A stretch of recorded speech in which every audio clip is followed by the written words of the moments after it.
د هیواد په بیلابیلو ولایتونو کې د اسلامي امارت د دفاعي ځواکونو پراخ ولسي ملاتړ ترسره شو. د پنجشیر په بیلابیلو سیمو کې د هیواد د نورو ولایتونو په شان د پاکستان حکومت او وروستیو کړنو ضد شعارونه ورکړل شول او د اسلامي امارت امنیتي او دفاعي ځواکونو د خلکو له لوري پراخ ملاتړ ترسره شو. الحمدلله نظام اسلامی است. شاید که نمونه‌اش کمتر در جهان اسلام باشد. ما از جان دل از سرزمین ما از وطن ما باید در برابر دشمنای خارجی دفاع بکنیم.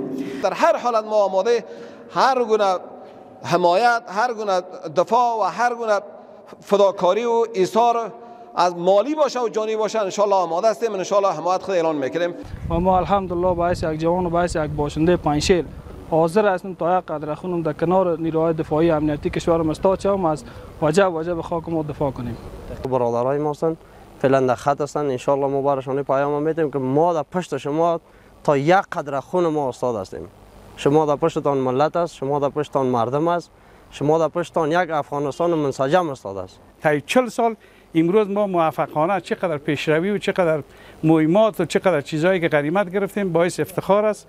ان شاء الله تعالی سر نیروهایمان افتخار میکنیم، سر مجاهدینمان خودمان حاضر آماده هستیم. هر نوع همکاری که لازم باشه ما در خدمت هستیم. این مجاهدین که فعلا در افغانستان حاکم است ما هم از یا حمایت میکنیم. ما هم از امیز که باید از ما هم تقاضا کنن باعث یک فرد باعث یک ملت ما هم در پالی از یا سازیم. هیوادوالو وویل د هر ډول بهرني تیري په وړاندې به د خپلو امنیتي او دفاعي ځواکونو ترڅنګ درېږي او د خپلې خاورې څخه به په کلکه دفاع کوي. ولسونو د اسلامي امارت د ځواکونو وروستۍ بریاوې وستایلې. ویل چې د خپلو امنیتي او دفاعي ځواکونو ملاتړ به کوي.